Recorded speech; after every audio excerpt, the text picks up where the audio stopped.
Hi guys, and welcome back to another episode of The Connector. I am your connector, Arielle Leavitt, and I am here to connect you to really cool people that I get connected to, that want to connect with others, that want to help grow and expand their businesses, your businesses, work together as a team, use the ripple effect to meet somebody, introduce somebody, get to the next person, wherever it needs to go, and whoever you need to meet, so you can create and collaborate and make really big moves in this world. I am so excited to introduce you to my guest today. Her name is Sam. And Sam and I actually got connected through Janelle, who was just on the podcast. And we hit it off instantly. Right. Oh my gosh. Okay, so first off, hi, Sam. Hi. Let's bring you on. We're so cozy today. It's I don't even know what to do. We're in a new studio. I feel like I'm in your living room. Yeah. Yeah. Right? Except for that we were talking about this chair. It's a little erect. Yeah, that's a word. And you feel like you're ooh. No, I'm good. Okay. I like a forced upright posture. I'm good. It's good as I'm sinking down into my cozy atmosphere here. But we started talking and right away we were like, oh my gosh, we overlap with so many similarities. Right. And how you got into your business is incredible. And I'd love to share that story a little bit, or I would love you to share that story a little bit. Sure. Thank you. I did love connecting. I love Janelle Kelly so much and all of her transformative work. So when she referred us or connected the two of us appropriately, and to now be seated in this cozy space on the Connector podcast is ironic, but I know there's no such thing as coincidences. With respect to printing and branding, I started when I was 19. I've been in the industry for 22 years. I ran a very large company that I was fortunate enough to be mentored from the ground up. From an admin sort of support role all the way through C-level. I became executive vice president at 25 to probably early 30s. And then there was even partnership discussed at one point, but we decided to go in different directions. In that time, I purchased a printing business as well to kind of bridge the gap so that SG Inc. can support a business top to bottom, front to back, inside out. And a huge part of what we do from a collaborative perspective is we work within our core values. So connecting people, collaboration, creativity, and community are huge. I feel like the output is kind of how I like to put it. Printing is the output. Our input is what we give to the community and how we create a branded relationship through all of the integral processes that make you, you, because you are an extension of your brand or your brand is an extension of you. They're interchangeable. It's symbiotic, it's infinite. And if we really sit back and think about it, it's psychological more than anything. And I'm grateful to it because as that output of printing has afforded me relationships like this. Yeah. It's amazing how you've just also taken chances. You're sure. And let me see who it can connect with. And your core values are just oh my gosh, as soon as you, when you said them to me the first time, I was my whole body melted. I was she's the real deal. Thank you. This is she's not here to just take a buck or to figure out something. You really want to help people build their stuff, build their, build, totally work as a team. Completely. If we grow together, we basically, my approach since I was a kid, I grew up in a large family. I have 3 older siblings. We're Lebanese. You're never alone. And on one hand, I love my alone time today. But what I'm saying is you have to figure out, again, the integral pieces, whose role is to do what, how much better I am because of the 3 of them, how much better I am because I was a family of 6. I can't say I thought that when I was younger. And if my sisters are listening, yes, I really do believe this. And I really owe it to a big community, a big family unit to make me recognize that I can't do it all alone. I don't want to. That and how could I possibly be so strong and so proficient in everything? You have days where you just don't feel it. I'm not feeling it in a particular way. I want to lean on my counterparts and I want my gotta gal, gotta guy community. And I ended up with this really weird Kevin Bacon-esque kind of 6 degrees of Sam, which sounds scary, but, and it's so cool. And then the fact that even you're with you and your journey in a rebrand that led you to the title of The Connector, that's tremendous. Yeah. I don't think it's a play on words. I think you walk the walk of being a connector. I realize how big community is, just like you. So I'm all right, I'm using my hands, you guys, and I keep hitting it. So you both, you and I both were just whoa. Right. But leaning onto your community for support, I grew up in a smaller family, but we all leaned on each other. We worked as a team to get things done. when my dad was having a bad breakup with his ex-business partner, we all jumped in as a family to help. What can we do? And then when we needed to have the office repainted or whatever, we didn't have any money at that time to pay for anybody to paint the office. So we reached out to our community, our friends, anybody we knew. And it was amazing. We had like 20 something people show up the next day and we're like, we're going to help you paint. And it's like, that's just what community is. It's amazing. And we all need it. And as humans, it feeds our soul. Right. Right. And we can't go on by ourselves. Right. Like it's interesting, right? Like how you grew up in a bigger family and you get that same feeling. I grew up in a small, it's like, it doesn't matter. Right. It's just like, yeah. And I will say though, it has its times where you don't recognize the significance or the importance. So, you rebel, right? So you grow up in this big family. I'm the youngest.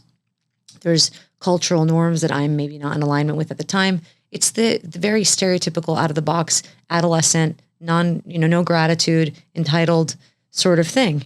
And really confusing immigrant family. My dad has a huge manufacturing background, which is where I get it from. Stereotypes did exist. My mom was the front woman of the family, just very stereotypical. So naturally I rebelled. And not to admit anything drastic, but just to say that I lacked an attitude of gratitude tenfold. I did not expect I thought that I was entitled to my family and my relationships like most children do. You think, oh, I'm born. I didn't choose my siblings. I have siblings. You didn't ask me if I wanted them. I didn't ask to be here. And you think like they're just going to show up for you because they have to. You don't recognize that every relationship, beginning with the one with yourself, requires TLC, requires a check-in, requires a learning of how to have a relationship.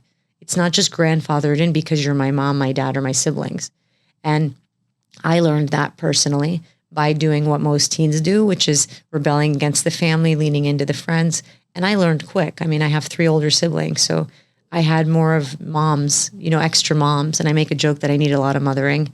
And I owe it to women that are empowered, like the Janelles of the world and all the other relationships like hers that I have, that I do think time and wisdom are synonymous. I think I'm, in 5 minutes ago, I may have known one less thing than I do right now. So imagine years and years of advancements, right?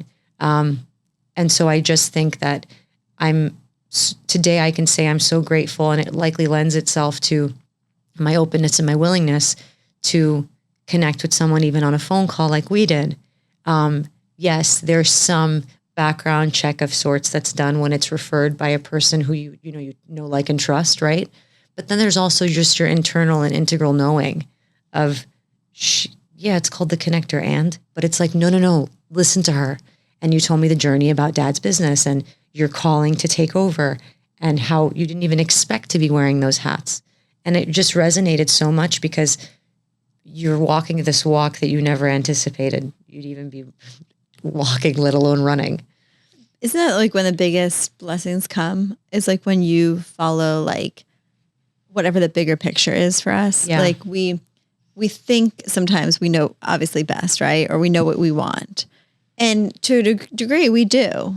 But then when we also just kind of like allow and just accept for what could be coming towards us too, sometimes like it surprises us, right? Right. And like, yeah, and just how we get to where we're going to be, like printing and branding or like being on a podcast. Right, right. It's interesting when I worked, and I'm so grateful. I had really great mentors along the way. I still do. But what I mean is when I was employed by others, while I had, an incredible growth spurt, very young. I've been on my own since I'm 16 years old. And then I was blessed to be in these rooms and have the personality I have to ask for what I want, or just, I really wasn't shy at all. I'm still not shy, but I had 0 filter then. And I was blessed. I had great leaders, great mentors, people that saw something in me, and I'm innately curious, which is why manufacturing and I go together. But at the time I didn't recognize, like, we were doing big jobs, huge projects, planes, trains, automobiles. I was working with military specs. I was working on the FDA line. I was 20 years old. I didn't even know what I was literally doing. I knew what I was doing, but I didn't understand the capacity.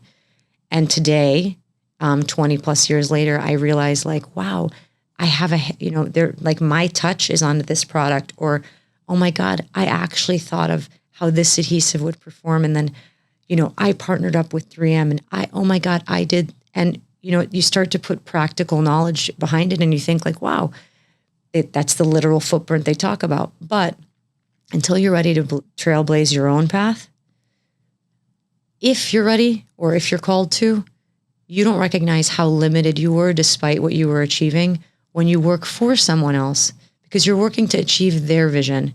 So I never realized, I just used to think it was extroversion.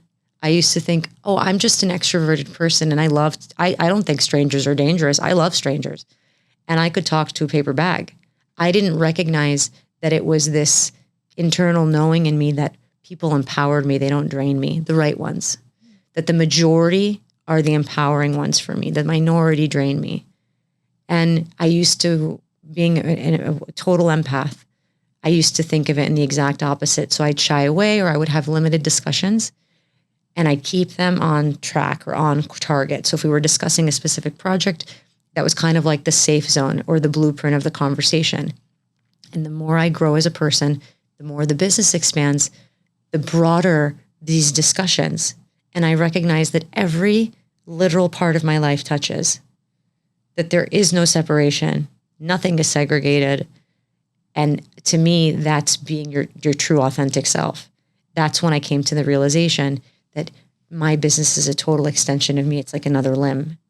And it has a heartbeat and it has a personality and it has color and psychology and emotions.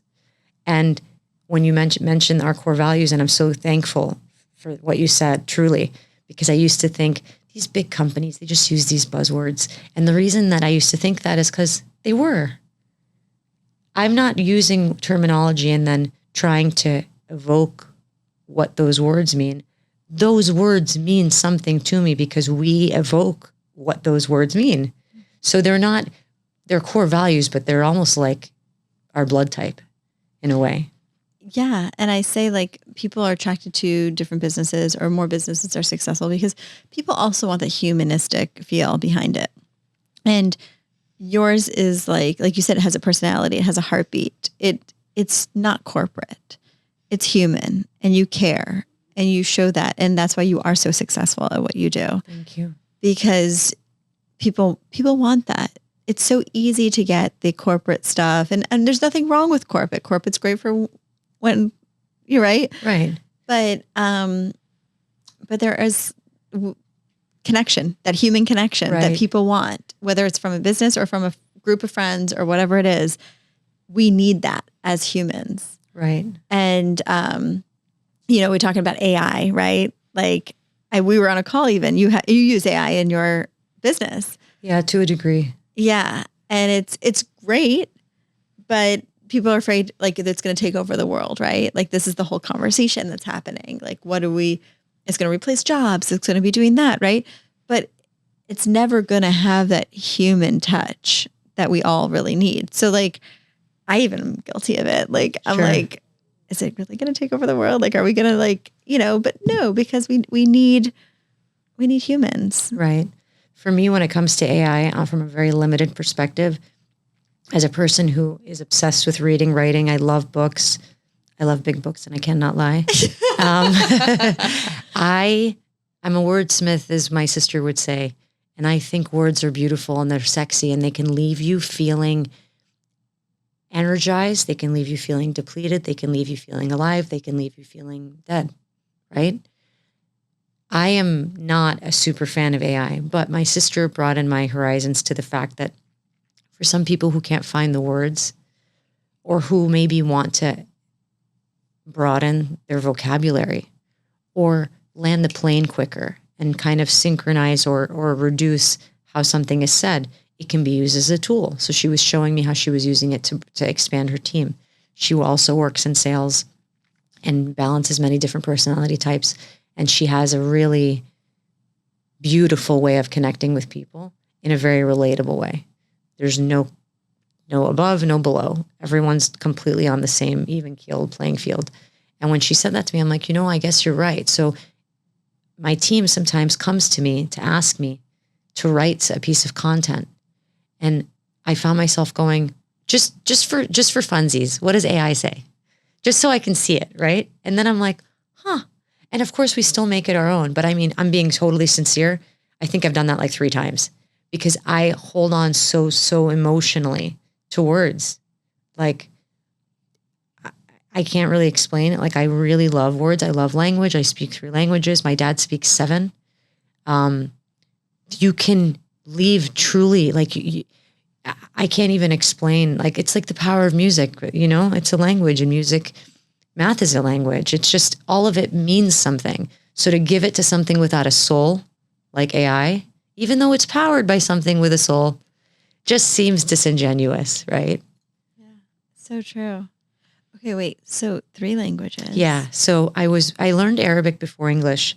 My family immigrated here, ironically, from West Africa, from Sierra Leone, but there's a huge Lebanese population, at least there was at the time. My parents met, their respective families knew each other, and their parents owned stores, which was common and funny and stereotypical, but either way, they weren't 7-Elevens, guys. So my parents met in Sierra Leone, Africa. My sisters were all born there. And my middle sister, who I'm the closest with, she came here when she was 9 months. And then, of course, I was born. They were shooting for a boy. I realized the play on words there. So I'm here. I'm not a boy. I was going to say, Sam is short. Sam is short for Wesam. Oh. It's phonetically spelled Wesam. Ironically, it's also a unisex name. Stop it. Yeah. And then I just started going by Sam in high school because I was really, really exhausted from the attendance, role taking of the Michaels and the Steves and the Michelles and those are all beautiful. And then I'm just like, you don't have to try. I'm here. And then it became Sam. And then being in a male dominant industry, it became, oh shit, that must be a man. And I'm like, you know what? Call me what you want. Like, whatever. Right. And it would be funny when I'd show up at a meeting and people would say it. They'd be like, I'm surprised you're not a man. And I'm thinking, did you have to say it? But you know, of course I would just laugh. And then Sam just kind of stuck. I mean, but Sam is also short for Samantha, or Sammy, or yeah. So it could be, yeah. Sam it's a Lebanese name. Yes. Yeah. It means an award. Ooh, beautiful. Yeah. And so, okay, so what's the other languages? Spanish. I did my minor. So when you speak Arabic, it's very easy to learn Spanish. The conjugations, the verbs, and the rules are the same. Yeah, I think with Arabic the origin is probably from Spain. A lot harder than... Yeah, it is, especially to read it. We went to Saturday school as kids, so we learned to read and write Arabic. I unfortunately forgot. So it's funny. I'm proficient in all of them. I would say my fluency in Spanish includes obviously my reading and writing. My Arabic is spoken, and it's with the Lebanese dialect. I don't speak formal Arabic. What's interesting is there's so many different dialects. Typically the Northern Africa dialect can understand all of the other dialects of Arabic, but the inverse isn't true. So they call Lebanese Arabic like the singing type of Arabic compared to the other countries. It's beautiful. But it's cool. And then it's funny, my mom has this cute French undertone in her speech because French is very prevalent. She doesn't speak any French, I don't think, anymore at all, actually. Except maybe when she says we or something. But yeah, so it's cool. It's cool. It was cool growing up in a family with, different languages, different sounds, tons and tons of different foods. My mom's a chef and a caterer by trade, so love language is food. Yum. Yeah. Oh my gosh, yeah. I'll bring us food next time. Please. I promise. Oh my gosh. Yeah. And it's interesting. So you're talking about health. I have to bring this up because this is just it's so interesting, especially in today's world where we're going with everything. And you can talk about marketing with this also in a way, because, you had asked me, like, I had just saying like, oh, I look so tired. We're taking some pictures. And I was like, what are we drinking? What are we having or something? And I was like, I don't know. I feel like I could have a drink right now. Like, I need something. But anyways, I said, oh no, I'm not, anyways, we made a joke. And then I said, so what do you like to drink or whatever? And you said, oh, I'm actually taking a break from alcohol right now in 2024. And then, it's very interesting actually with the culture today. A lot of people are taking a break from alcohol. Mm-hmm. It's not just like, it's becoming more popular, like mocktails and all these, like I get like so many Instagram ads for like mocktails and like new things like I don't know what you call it, fake wine? Yeah, like 0 proof. Yeah, I guess that's what right, fake wine. It's okay. We should Grape call the real juice. wine fake wine so we can have it and not feel guilty. Exactly. And it's interesting how it's becoming okay. It's Right. becoming more accepted. And it's like, yeah, I love good mocktails. Like I'm a good mocktail person. But you were saying you were doing it because of health reasons, just Right. because you wanted to explore something different. Right. And so, yeah, tell me a little bit For about this journey. well, culturally, we didn't grow up around it. So I don't have any real justification for my family's insanity because they woke up like that. And I love them so much. But we didn't grow up in a household, thank goodness, with any drugs or alcohol, no addictions of any kind, genuinely speaking. If anything, the thing that we were closest to being addicted to was food because we didn't even have a dining, like we had a dining room, but we would congregate around the island in the kitchen. And my mom truly, truly would look like she was cooking for an army. I didn't recognize when my mom would say she was catering, like 99% of the time it was the misuse of the word in the sense that she was cooking for family. She wasn't like actually catering. She began catering after she retired, for something to do on the side and to keep her passion for food. And it's again, Lebanese with West African influence. And I know people say their mom's cooking is their favorite and it's amazing. No, guys, we would sell our lunch in school to people because we were foolish. I would never sell my mother's food today. But people in school would buy our mom's food, the lunch she would send for us. It was tremendous. Like her food is amazing.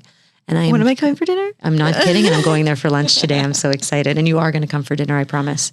But basically I decided this year, I've teetered with different health modalities. I love to experiment with pushing your body. I did a couple IFBB competitions. I did them with no supplements, 0 steroids of any kind, not even the approved or appropriate kind. I am a huge proponent of what you put into your body is what you get out of it. But I can't say I was always consistent or I was always really true to myself in that way because I didn't realize that everything's energy too. So like I might be living a very healthy lifestyle in terms of food and drink, but I had unhealthy relationships around me or my internal dialogue was so poor that I had just really broken myself down. So my insides were terrible, but my outsides looked great. And I've always kind of felt in a sense like that, the bipolarity of not literally living double lives, but dressing a certain way and appearing a certain way, but on the inside, just feeling really unsatisfied or in a way bent or broken. Right. So I had already teetered with that lifestyle of not drinking and things like that. And it was never an issue. I have the same extroverted personality. It didn't matter. Nobody pushes it on me. I wasn't in relationships where it had to be, it was a requirement. I'm fun without it. In any case, having grown up in the household I grew up in, unfortunately, we were not empowered with a lot of coping mechanisms. And I had that epiphany much later in life, in my recent years, and working with friends, of course, or therapists. Like I see a therapist today and I love her. She's very action oriented and I feel like it's like a think tank of sorts. It's not this welcome to a meeting and dump all your problems here. I'm a very action oriented person, fixated on the solutions. And I figured out that every part of your body's talking to you. So aches and pains, discomfort, stomach stuff, just things that were, uneasy. I teetered again, like I said, in health and fitness. And then this year I started the year, unfortunately, I was really sick. I was sick for the most of January, 3.5 weeks. And I kind of got like pissed at myself. I also spent 21 days alone. I didn't see a soul. I saw my sister once because she took me to the doctor. Oh my gosh. So 3.5 weeks alone, I don't see my team. I'm that sick. I'm on the verge of 104, 105 fever. And I'm somehow advocating for myself. And thankfully, so is my sister. I know enough to know what I need, what I don't need. I wasn't going to the hospital. I knew what that would look like. And something happened. It was this really interesting dark to light, not trying to be woo-woo, but it really was. And I thought, have you ever taken a year for yourself? Have you ever been so trailblazing for yourself as you are for others? And have you ever been like so hardcore loving on yourself? And I just thought, well, I just turned 40 and be the stereotype. Go for it. Decide that you're going to totally change your life at 40. Like, just do it. Fine. And I said, okay, you know what I'm going to do? I'm going to do the 75 hard challenge that David Goggins is the creator and proponent of. And I thought, man, you have been so hard on yourself your whole life. Of course you would pick 75 hard. And then I thought, what if 75 hard was a quest to make you softer with yourself. And if my eyes water or my voice cracks, it's because it really is so true. I have become so much softer with myself. I have become so much kinder with myself. And I just said, I did 75 hard. I'm on my 90th something day. I decided to just do it all year. And it requires 2 workouts a day, 45 minutes each. One of them is outside, a clean eating diet, a gallon of water a day, journaling, reading 10 pages of self-development nonfiction, and no alcohol. And I just became so fixated on how good I feel that I was like, you know what? Why wouldn't I be extreme? It's kind of my MO. Let me just not drink this year. So I gave it up for 2024. Amazing. Oh my gosh. There's like, I'm sorry. No, as you're watering, I'm watering. Sorry. My eyes are sweating. That's a good way of putting it. Yeah. Oh my gosh. There's so many good moments in there and good things. And, okay, I'm going to dive into this, but we're going to take a quick commercial break. Sure.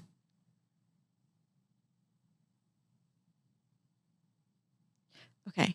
I really want to dive into this because wow, like that is incredible. And it's so, who really gives that to ourselves, right? Like Right. You're really giving yourself the self-love. And that's the only person that can give us our self-love. Like we all look for it outside of everywhere else, right? You look for it in relationships, you look for it in friendships, you look for it in business, right? You look for all this love that we think we're going to get or what we're going to get. And then we get there. Actually, Janelle wrote this amazing thing today. Did you see what she wrote today? This morning. Yeah. She wrote this thing about like, we're always chasing that. And it's really obviously like in us, and it's being whole within ourselves. And then when we get to that destination we want to get to, it really does feel good because we are whole within ourselves and we're not just have chased something and avoided all the other parts of it. And, it's just fascinating how life is, right? Like how the work we put on ourselves, and as humans, we get to experience this amazing growth that happens. And I think for me, and I'm being so sincere when I say this, I did not expect to get emotional or even get that deep. So thank you.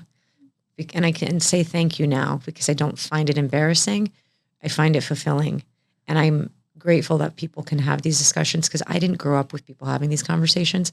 And in no way, shape, or form am I a victim. In no way, shape, or form did I grow up without. In fact, I grew up with more than most people. I never worried about the lights being turned off, and we had full bellies and a safe place to sleep and the whole nine. Like I'm not trying to paint a picture like I didn't, but I didn't grow up. And again, I keep saying it culturally. I didn't grow up in an environment that fostered coping, that fostered self-care, because in fact, self-care was looked at as self-sacrifice. So mom is the forefront of the family, dad is the bread maker, and 4 daughters. So 4 daughters, Arab Muslim household, loving, safe, nurturing, but also militant, self-sacrificing. The degree of give was at your, basically you gave so much that you had nothing left to give yourself. That was never the goal. They never sought to harm, but you just kept giving. And you basically, the proverbial cup, it was never full. And nobody meant for it to happen. Mom wanted to keep watering you, but she couldn't because she was dry. And I really owe it to my siblings who don't even know it. They don't even know it.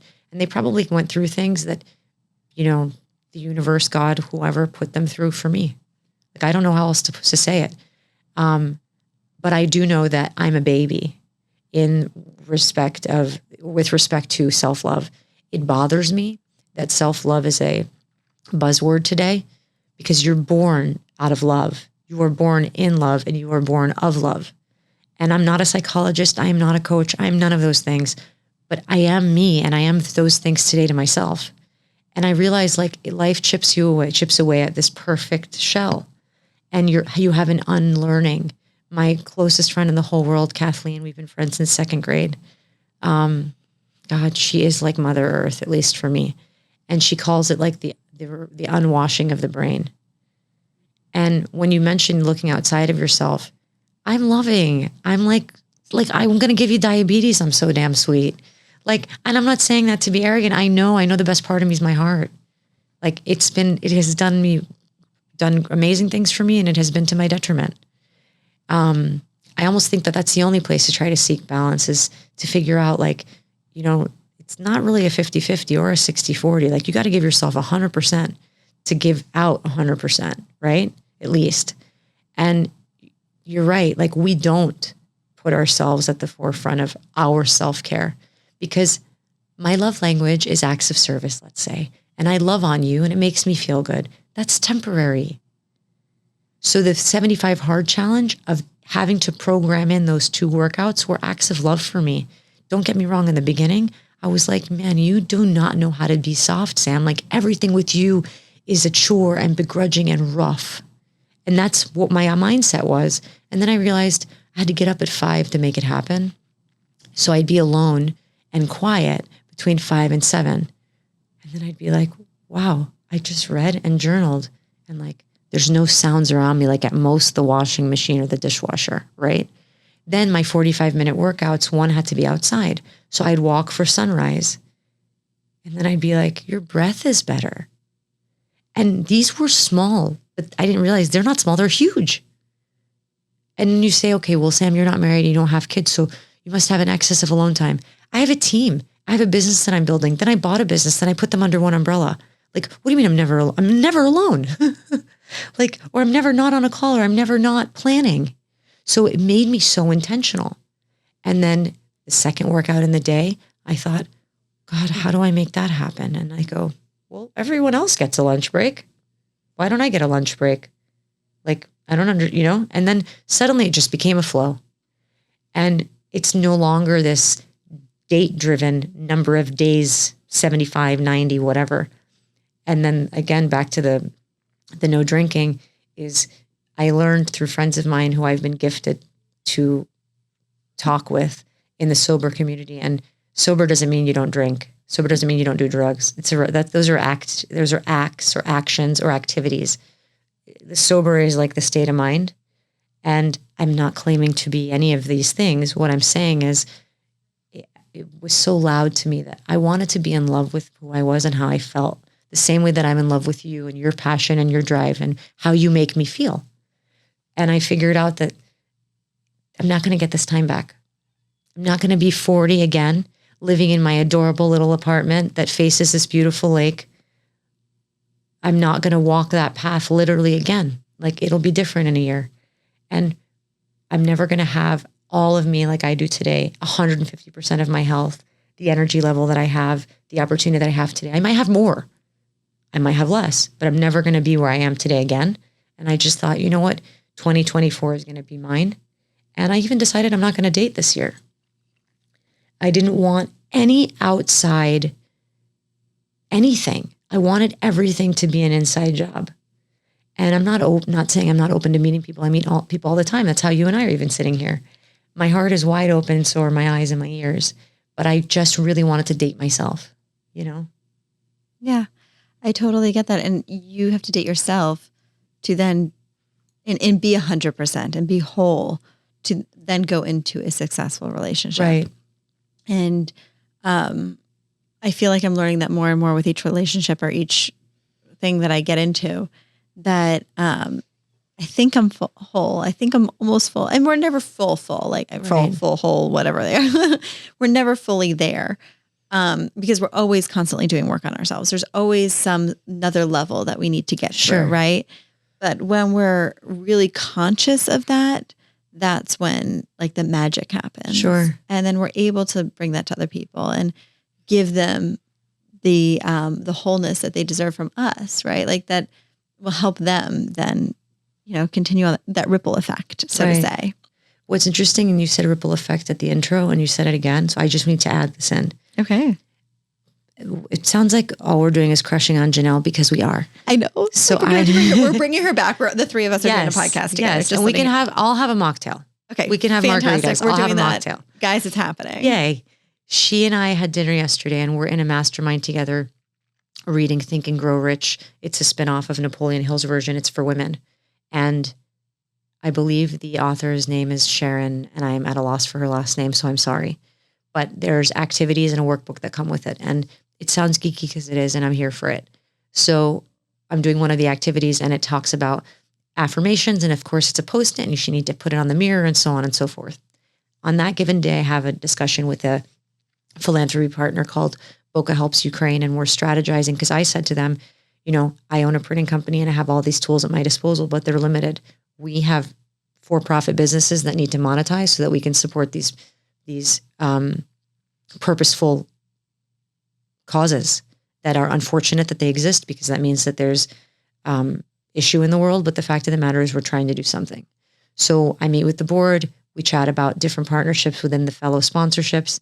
And I thought to myself, my goodness, so the more for-profit work I do in a space that supports our core values gives me infinite amounts of possible ripple effect. And I could show you a picture of what my Post-it says. And it talks about, it literally defines the optimal clientele that I'd like to work with. And at the end it says, so I can have infinite resources to support the positive ripple effect. I'm not lying. So that's the third time, right? So it means something. I feel like we're doing it right now. We're making waves. We totally are. Yeah.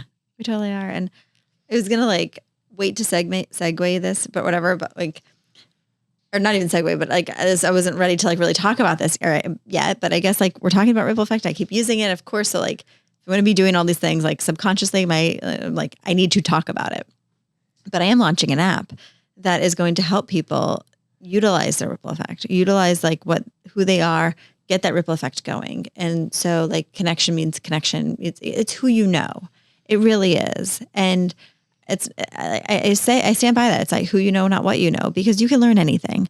You learned how to take over, to do what you needed to do to create a business, right? You've learned all these things. And through your connections is how you've grown your business, and who you've met with, and the support you have. And it's really, that's what it's about. So it's called Ripple, guys. So here it is. I was going to do a formal launch, but this is it's here, right? That's amazing. We're going to be talking about it. But so how you're using Ripple. Ripple is the next, I feel phase of everything in this era that we're going into. Right. And I mean, you can look at Ripple, and you can look at a ripple like a wave, and you can look at Ripple as a wrinkle. I would want a farther reach, and I would want to hang out with people that are harder, faster, stronger than I, that can elevate me, that can really make me think about things, much like in this discussion. In fact, it is this discussion. I'm so excited to experience this app. I don't know if we can beta test or do something, but I'm here. Oh, I love it. See, community. Yeah. This is what it's about, helping each other grow and working together and supporting each other. And this is amazing. Oh my gosh, Sam, thank you so much for being on the podcast today. Thank you for having me. Honestly, from my heart, I swear to you, I'm genuinely holding back. This is no BS. I expected something incredible. I just didn't expect this. Thank you so much. Thank you. So before we go, where can everybody connect with you? Because as much as I want more of you, I'm sure everybody else does too. We need more Sam. So you can connect with me on Instagram, social media, of course, Facebook, LinkedIn. The business is called SG Inc. The Instagram handle is Think SG Inc. with an _ branding. The website is thinksginc.com. And my personal is Sam W. Ghanem on both Instagram and Facebook. I love it. Thank you so much for being here today. Thank you for having me. Guys, if you can do us a favor, I know thank you for listening to us first off. That's huge. And if you can share this episode with a friend who you feel that would really love it, or just even say, hey, I listened to you guys, I loved it, and share it on social media, then others can find the episode also and share the conversation with others. So thank you all for joining us every week so much. I thank you. And I'll see you all next week for a whole new episode. Yay.